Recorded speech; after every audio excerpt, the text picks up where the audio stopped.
Hello, and welcome to today's episode of the Staffing Evolution Podcast. For those of you joining for the first time, my name is Michael Schneider. I'm the owner and CEO of Omega Digital Services, and we specialize in helping staffing and recruiting firms grow their business and scale their revenue using the latest AI technology. On this podcast, we dive into the business of staffing and recruiting and learn about cutting edge strategies that successful staffing and recruiting firms are using to grow their business today. So if you want to learn about how to take your staffing and recruiting firm to the next level, stick around. And if you're interested in a free growth consultation, drop the word growth in the comments or DMs or hit me up on LinkedIn. My guest today is the beautiful and talented Catiana Ibarra, a partner at PeopleLift out of Atlanta, Georgia.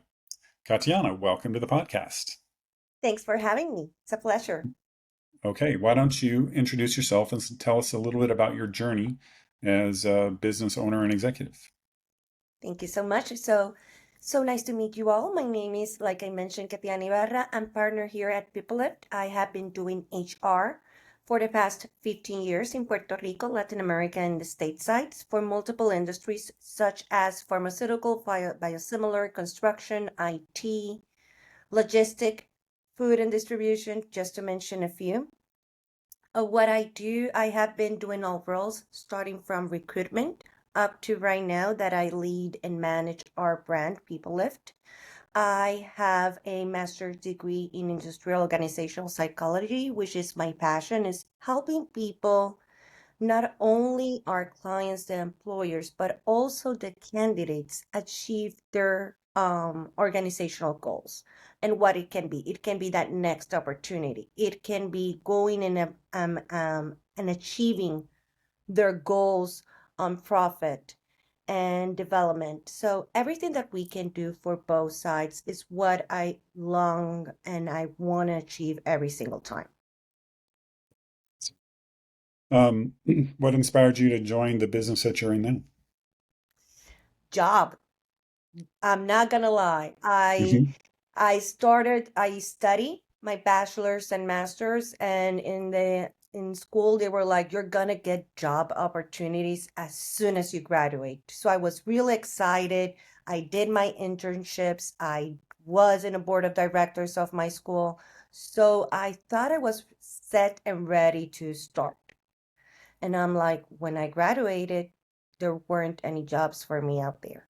And I was like, what's going on? Because this is not what my professors told me. And I got my first opportunity in recruitment and I found a niche that was helping others, but at the same time doing what I love to do, that is change and development, communications, talking to candidates and behavioral analysis. So with that sense, I found my niche. I always say in recruitment and staffing, you love it or hate it. I love it. And I started growing and developing my skills. And then the COVID came. Unfortunately, like a lot of people, I got laid off from my job and I needed to find what was next for me. And after a few contract roles, people that came to my door and told me and asked me, are you willing to create your own team in the island of Puerto Rico and then developing and doing across the board in all states? And I said yes to that adventure, and it has been a really great learning opportunity, challenging to say the least.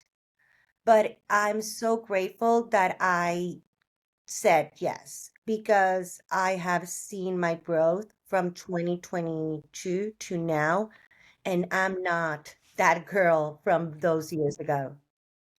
Okay, tell me more about that. What has changed in yourself?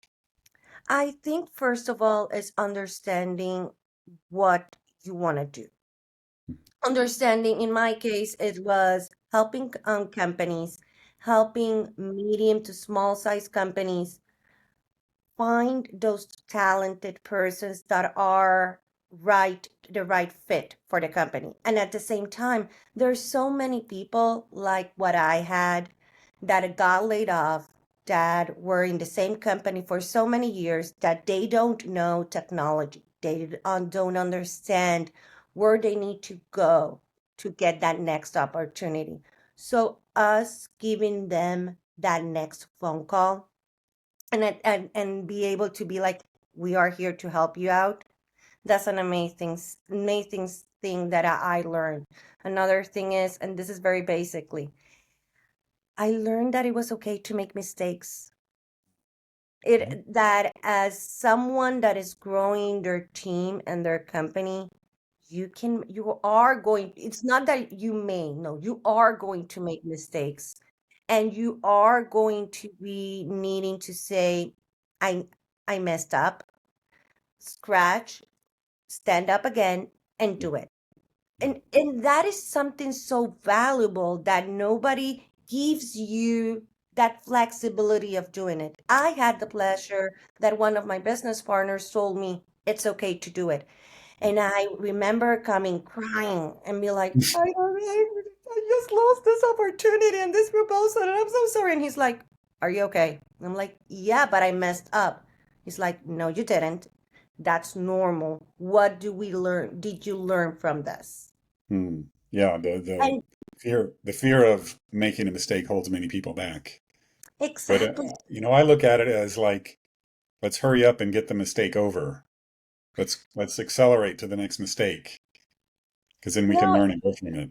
and at the same time, it's so refreshing in this environment that you're so on top of you need to be the best to understand that you're human too, Yeah. and that this is part of what is beautiful, that you can understand that this is going to happen and that it is okay because it gives you that flexibility to understand that is part of the journey.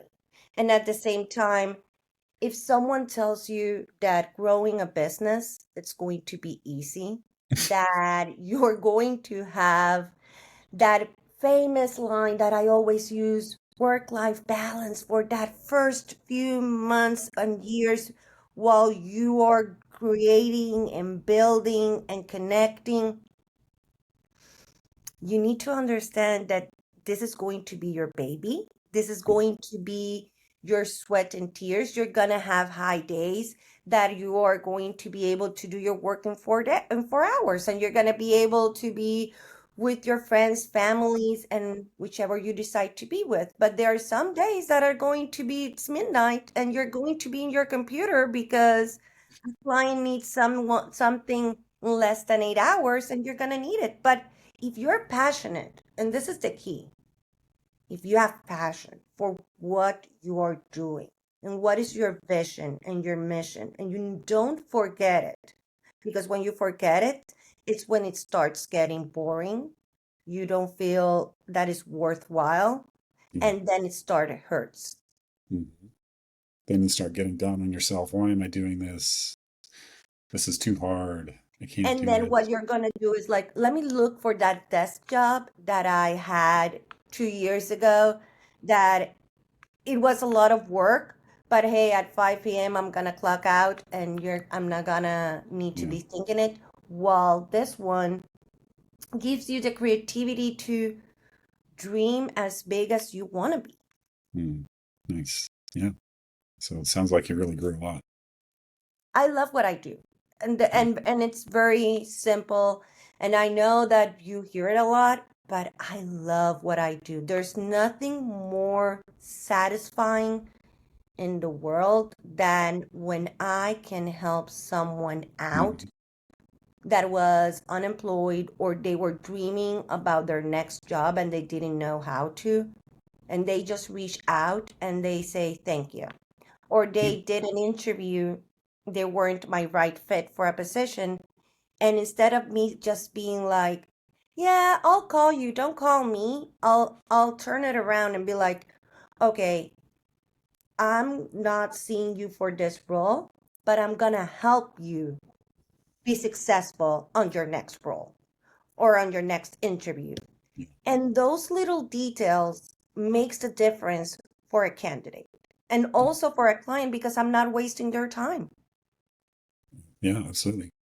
Tell me more about People Lift. What is your core offering and what makes your business different?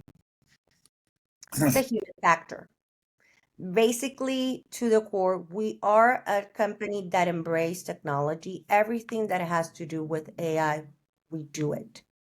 We provide transparency with the use of AI, so that way the client can feel secure that what we're presenting is 100% true in our process, as well as the candidate can understand, hey, she's not overselling me or underselling me. If I need to contact her, it's an easy as a text, an email, or a LinkedIn, Facebook, Instagram, whichever method we are there.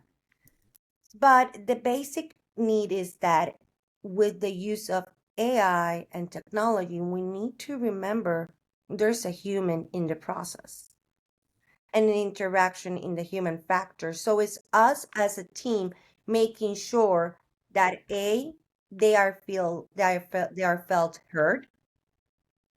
Two, that we're consistent and transparent, and at the same time that is going to be a positive quality and at the same time quick experience for both the client and our candidate, because our client will needs the employee by yesterday. Right. They don't need to wait 4 months, 6 months for us to fill a role. So if we're not able to fill it in 30 to 45 days, normal, that's the ratio depending on the role, we are the first ones to be like, this is what's wrong. We have done the analysis. This is not something that we make it through. We even do it prior to even us giving a proposal, because if we know that we're not going to be successful, we're not taking the job, because we don't want to waste our clients' time and money. Sure. Makes sense. And you do recruiting, and your use of AI, is that you're placing solutions within the client, or is that what you use internally for your processes, or both? We do it for both. So Okay. we do, our main focus is staffing. Hmm. My apologies. The main focus is staffing. We also do HR fractional service, HR consultancy. So depending on our client needs, and that's where when we do their assessments with them, we create a package that it will include technology for them to see and understand process, protocols, structures that can take them to the next level. Hmm. So maybe, um, no worries. You can get a drink.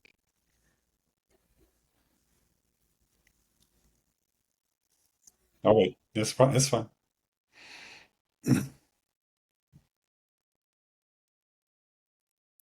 What's going so well? Yeah, well, you were talking a Having lot. Okay, maybe take some little sips while you're talking. You were talking a lot. I can tell you're into it. That's good. Um, so, do you have like a standard offering? Let's talk about the technology that you put into your client's business. Is it like a standard offering, or do you customize it? customize it. Okay, so No, maybe no pick need a. of the, uh-huh. Oh, go ahead. I was going to say, let's maybe pick a particular client who has really had some success with you, and let's talk through what you've done for them. It all depends because, for example, I had clients that are not, they don't have time to interview and Hmm. they are very specific on what they will need or they want to see. Hmm. So what we do is that we have platforms that have this type of conversation that we're doing right now that can transcript everything that we have said during the conversation with no edits or anything that can oversell or undersell the client, the candidate. So that way, with that, they can tell me as a matter of minutes because they make the questions with me at the time. So that way I can continue to do the interview as if they were there. So that way they can be like, Catiana, you know what? Just give me a 15-minute conversation just to make a final details. Or I have done other times that they're like, you know what? They answer all my questions. I see their resume, let's just hire them and give them the opportunity. That is something that it is so useful for them in order to continue to move forward. I have clients that they don't have a branding. They don't have employer's brand, even though they have been in the industry for 30, 40 years, but they didn't need it before because usually they will get employees by reference, but now they do. So it's me using all the AI that are out there, those chat GPTs, those Claudes, those Geminis, those co-pilots, but in a way that I can help them, not doing it for them because I'm not then assisting them, but training and showing them, hey, with these tools, you can use them in order to create these campaigns, this learnings experience for others to learn how to use it in order for them to apply.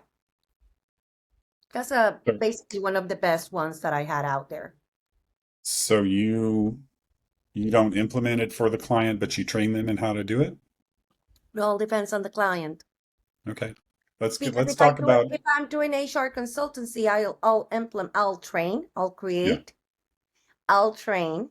I'll train the leadership and train and the team members, and I'll implement it. And then I will be making sure that upon 30, 60, and 90 days, what they are expected as an ROI, it is being done. And if it's not, let me see how it's how to be fixed. Okay.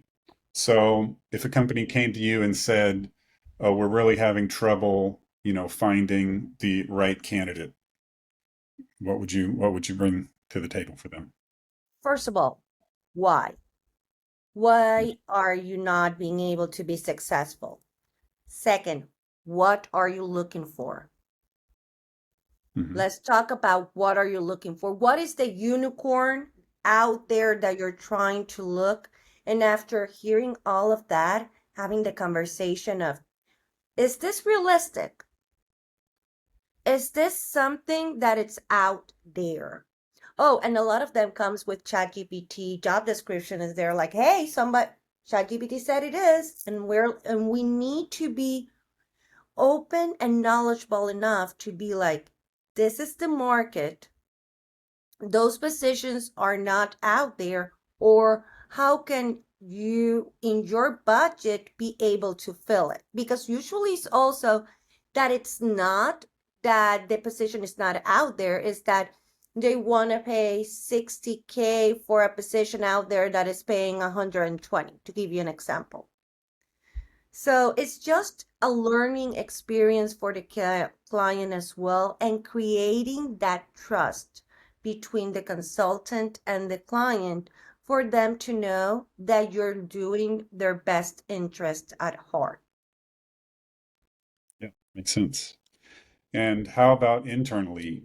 Talk to me about some of the AI tools that you're using. And have you developed tools in-house, or do you primarily kind of patch together things externally?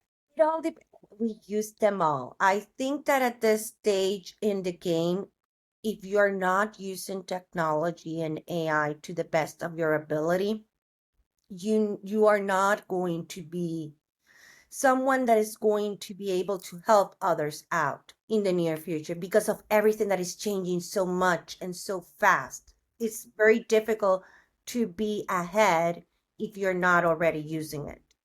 So I have used it all and beyond, the free ones and not the free ones, from doing presentations, creating short-term videos, doing analytic reports, making sure, checking my grammar. I'm bilingual. I don't know everything in English all the time. So making sure that, hey, my content that I want to write, is it English properly written? Perfect. Let's go.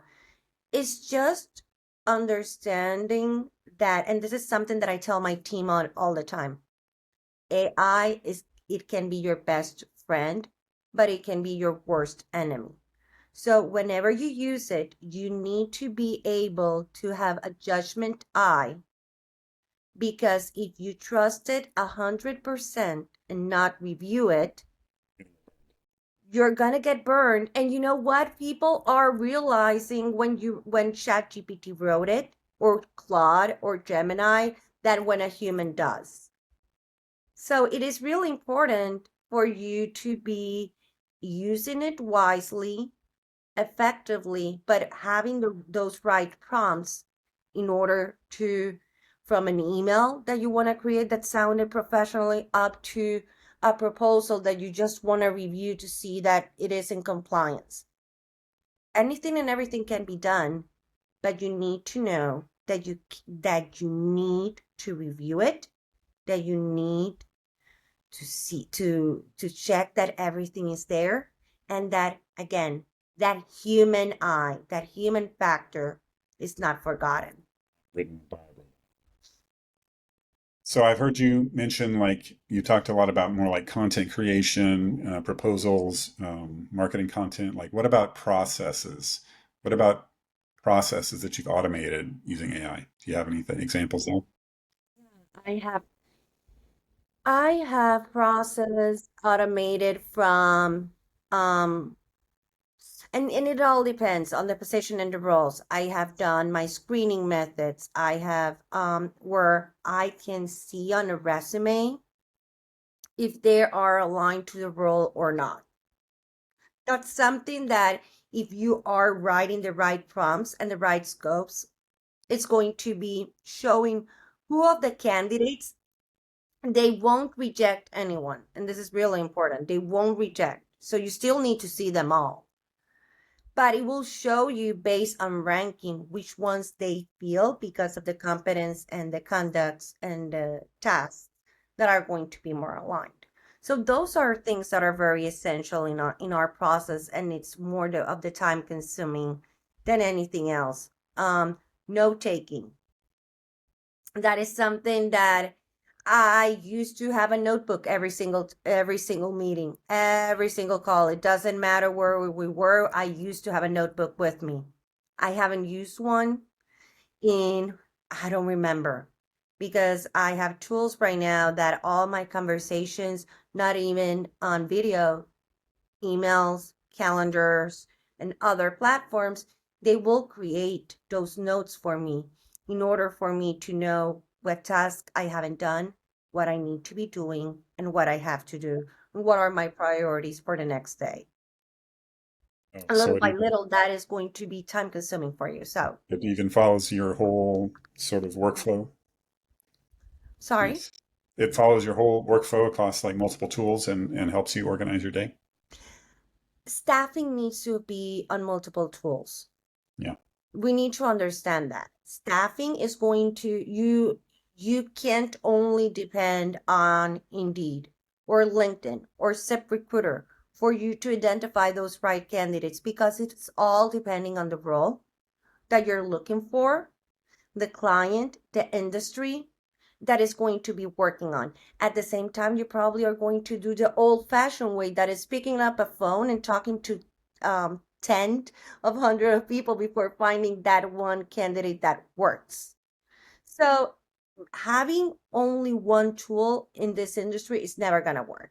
Having multiple ones where you can compare and contrast and see when do you need to use it is the best way to have the best results. How do you find that candidates are incorporating AI? Because I know a lot of people are, now finding it frustrating that maybe they get rejected by an AI and they didn't even have their chance to pitch. But you also see candidates are using AI to automatically apply to like hundreds of positions. So there's this like almost like arms race, like candidates are applying way more, and then the companies are using AI to try to whittle it down way more. This is very simple. Like I said before, AI can be your best friend and it can be your worst enemy. I can see in a second if that resume was written with AI or not. And at the same time, I can see when they do a general resume that they will use to apply for everything and anything, that when they did the right diligence of looking at the job post, see what was the description, and then align the position to that role. So when I talk to my candidates and I explain to them and I coach them on these areas, what I always say is use technology to your advantage. You're looking to be part of People Lift. Look People Lift up first. See who they are, what they do. Check that job description and see if that is what you're gonna wanna do. And if those questions are answered by yes, then look at your resume. Use AI. Compare it. Tell them this is the job position that I want to work with. This is the job, the client. This is my resume. Evaluate it, please. I'm not telling you to create it all from scratch from ChatGPT, but you can use that for the advantage of having a discerning eye to look it through, make recommendations, and then you decide if you want to do it or not, and then apply. Because remember something, AI is going to look for those target words. If you don't have them on your resume, you can apply 10 and 1,000 of times. That doesn't mean that you're going to be called. If they haven't called you from the first time, it's because there's something in your resume or you don't have the experience that is aligned to the role. And if you get a resume that you feel is AI generated, that kind of marks it down in your eyes, or does it depend on whether they've kind of tailored it properly? I always call my candidates. That's what makes a difference. I always call them, but I call them out as well. Okay. How do Remember people think? something, I might be working for one role for one client, but at the same time, I might have company A or B in the prospects that I know they're going to be needing that type of position in the next few months. So probably me talking to this one that is not the best one probably won't work now, but it can work in the next 3 months. Or this person that I'm talking to, because of what I did with them and spending a few minutes of talking and helping them, they know someone that is the unicorn that I'm needing for my clients. Because at the end of the day, the clients are not going to hire me if they're looking for a cash register or as customer service personnel. They're hiring us to find those hard to fill positions that are not a lot of people that want to work, not the hours that everyone wants. So I need to be able to understand and see where they are. But at the same time, we need to be fair. We are the persons that know what we're looking for. We are the recruiters. They are not. They are the ones that are desperate for that next opportunity. Why not just tell them to be truthful with respect and in compliance with all the laws? We need to be, let me just put it out there just in points, just because I don't want to get in trouble. But be human. Tell them, hey, I'm seeing this in your resume. This is not matching up with what you're saying. What is going on? And they're going to tell you, oh, I use ChatGPT or someone else helped me to create my resume using A, B, and C. And that's where you can help them continue to grow. Makes sense. Yeah. Um, let's talk about client acquisition. What is your approach in your company to acquiring new clients, and how has that grown and evolved over time? The best one is referrals.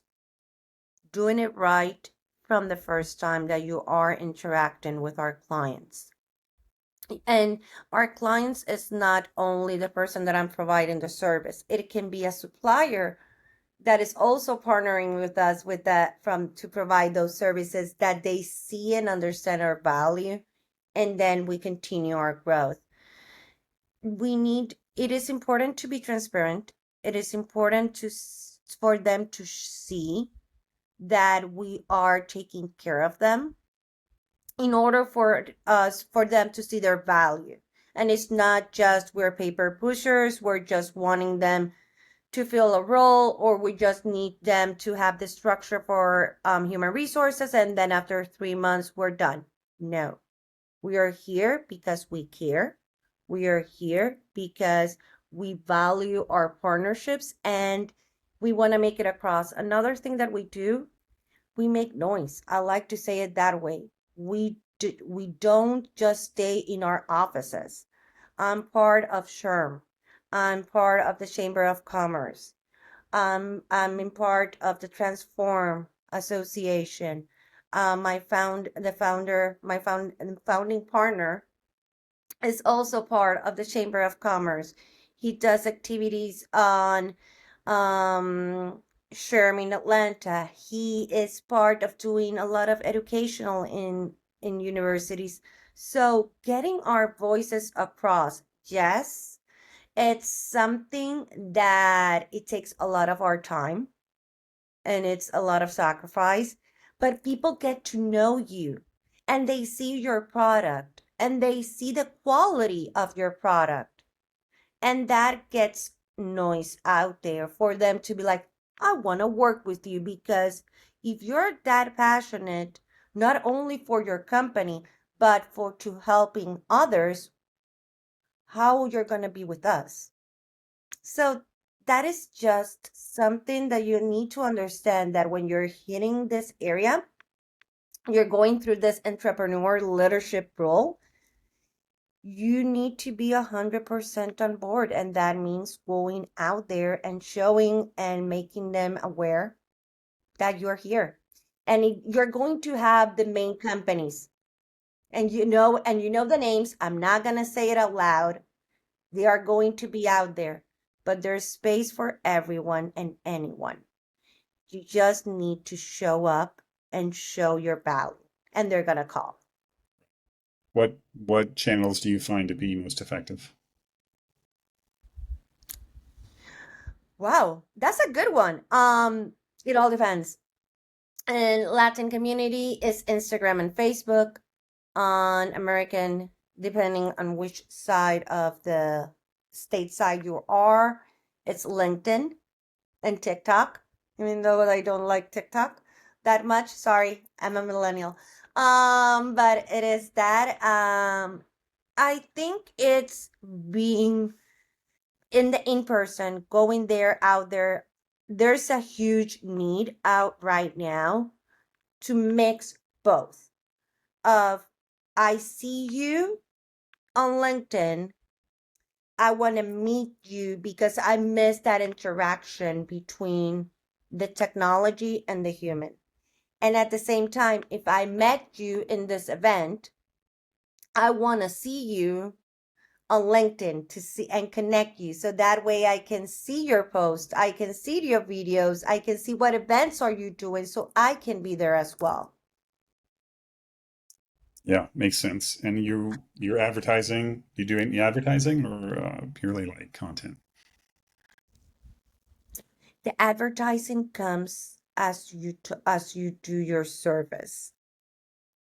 So my advertising is me showing them my day-to-day life in regards of situations that I have done with recruitment, the situations that my candidates have said, clients, and at the same time showing them the value of you don't need to have an HR professional 40 hours a week if you don't have the work. You can have someone that can come in 8 hours each month or 12 hours for you to be able to be successful and be in compliance and be in relationships. So it's more, we use technology in marketing as an educational method, not of, hey, I want to be here, contact me. It's just, you need to know this. And I think that is something that I don't only use it for my company, I use it for the other organizations that I volunteer as well. Okay. All right. And what are your goals for the business in the next 1 to 3 years? To the moon and far away.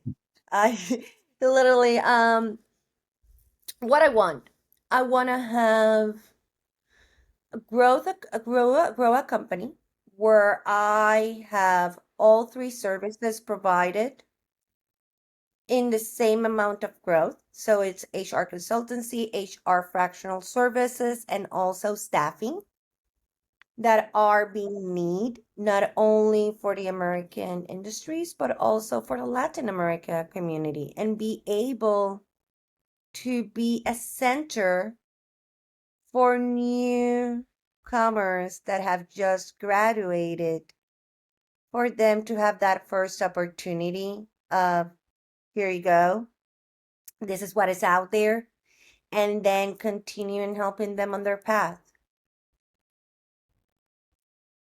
What would you say is the number one, if you had a magic wand and you could eliminate one problem preventing you from reaching those goals, what would that problem be that you would eliminate? I think that is the misconception that small consultants firms or small staffing firms or boutiques, whichever names you want to use, can't be as helpful and acknowledge like other big size companies that have multiple employees on multiple sectors. I think that is the biggest challenge that we have as a small boutique company, that we can do a lot with less, using everything that we have mentioned, but a lot of clients or prospects don't see it that way.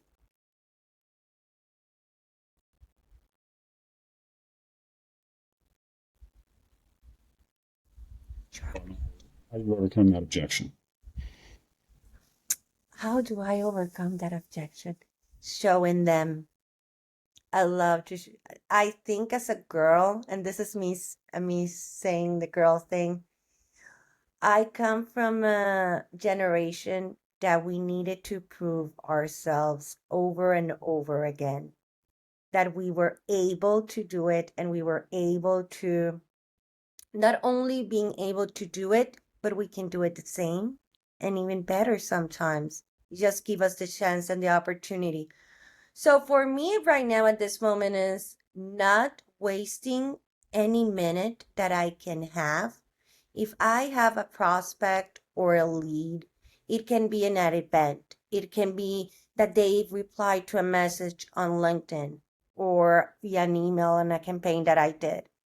Not wasting any moment of that time to let them know, I'm here, I can help you, and this is going to be valuable for you because A, B, and C. That way, when they receive a question, or they have a situation, they will remember me from 2 weeks ago. That is was like, you know what, she's very persistent, let's give her a call, let's see how it goes, and be there. Yeah. And also be present. You need to be present. You can't just stay behind a computer wishing that an email is going to be the right response. You need to be out there. You need to be able to connect with others, even if you're afraid. Trust me, I cried on my car every single time that first year. But as soon as you lose that scared and you are out there and being genuine, did I say it correctly? Yep. Being genuine on who you are as a professional, and what you can be and what can you provide, people are going to be attracted to it. So very well said. So I just have one final question. If the listeners of our podcast would like to get in touch with you, how can they do that?